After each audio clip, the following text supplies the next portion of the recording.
So yan, binunot ko na. Yan. Binunot isa-isa pero hindi nyo tanggalin yung katawan.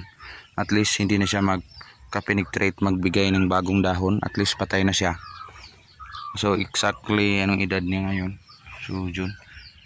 Ngayon July na. So 1 year and 8 months. 7 months. 1 year and 7 months yung ating talong pag transplant. So nagdesisyon na tayo kasi yung sitaw is malago na. Malago. Dali lang. Napakasimple.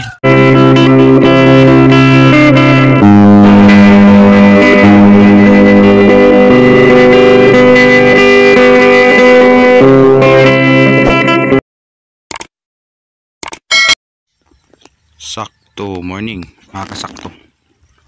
So kasakto.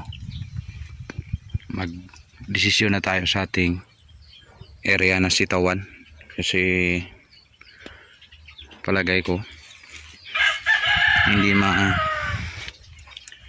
tapos na domino effect yung mga insekto.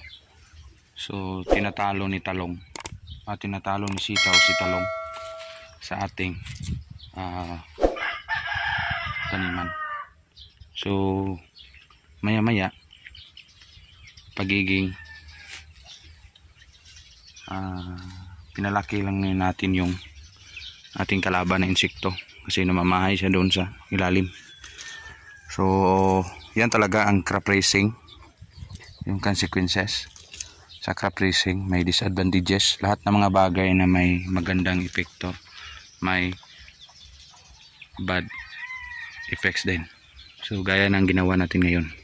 So kahapon nag-harvest tayo, so ngayon is pilit nating linisan yung ating tanim. So nag-opsyon na tayo, kinuha na natin si talong. So yan, binunot ko na. Yan. Binunot isa-isa pero hindi nyo tanggalin yung katawan. At least hindi na siya magka-penetrate, magbigay ng bagong dahon. At least patay na siya. So exactly anong edad niya ngayon? So June. Ngayon July na. So 1 year and 8 months. 7 months. 1 year and 7 months yung ating talong pag transplant. So nagdesisyon na tayo kasi yung sitaw is malago na. Malago na talaga. So yung puno ni sitaw, pakita ko sa inyo, ito. Saan ba dito? Ito. Isang puno lang. Tingnan nyo. Isa yan. Dito dalawa to. Dalawang puno lang to pero tingnan nyo yung bigay niya na bunga. Napakaganda. Yung piraso to. So kahapon na harvest, so baka bukas sa next day, in the next day pwede na naman ito ma-harvest. So yan yung result ng ginawa namin kaninang umaga ni. Ito yung kabady ko yan. So yung purpose nito, hindi kami gumamit ng tools o guna o yung bulo kasi ayaw ko na magalaw yung puno ni sitaw. So bakit hindi natin pinagamasan o yung pinadamuhan na damo talaga na gamit yung bulo? Number 1 factor, magalaw yung ugat, kamatamaan dito hindi natin alam. Unlike sa bunutin mo lang yung damo, yan, kung mabunot mo lang siya is maluwang na siya. Yung napakaluwang, so yung luwang niya may purpose na tayo na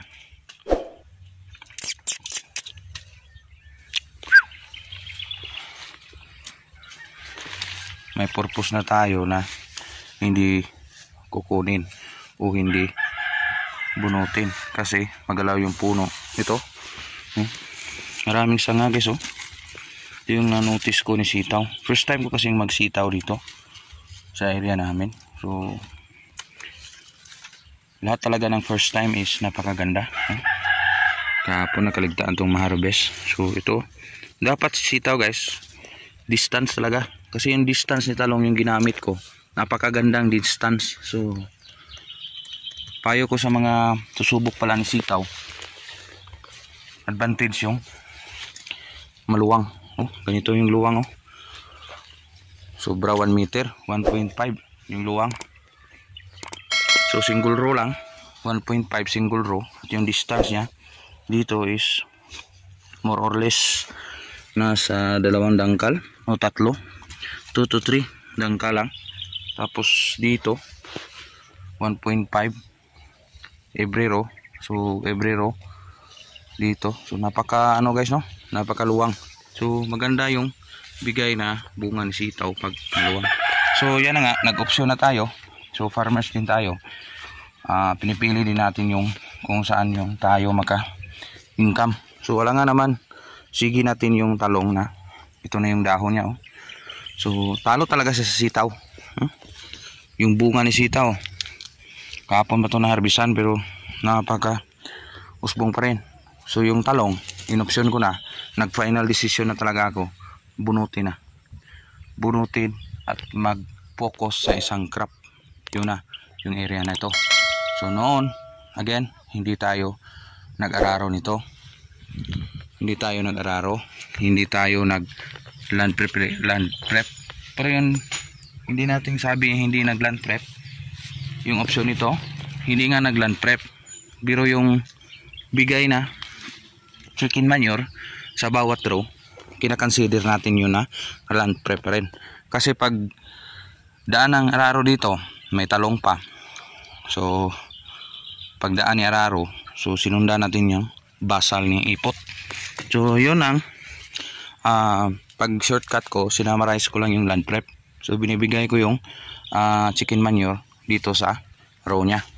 So ganun na. So kung manotice nyo sa taniman nyo na medyo may regulars, ito may lumot-lumot sa ating terms, lumot-lumot pa ito, yan, ang kulay green na yan is pansin nyo, yan ang symbolize ng mataba na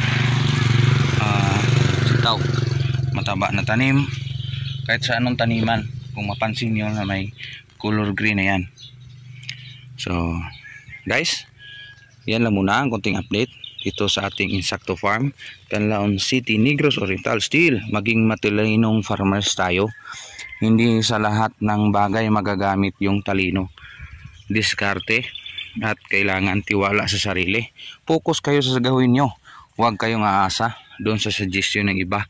Kung feel nyo tama ang ginawa nyo at tama yung bigay na pagkain sa tanim nyo, tama yung pag-alaga nyo, ituloy nyo. Huwag nyong baguhin kung ano ang kaangkop-angkop para sa inyo. Yan si Insakto TV, tiwala sa sarili, tiwala sa gawin, at pinaka-best dun sa taas. Siya yung nagbigay sa atin ng totoong lakas para magawa natin araw-araw yung ating ginawa. Salamat!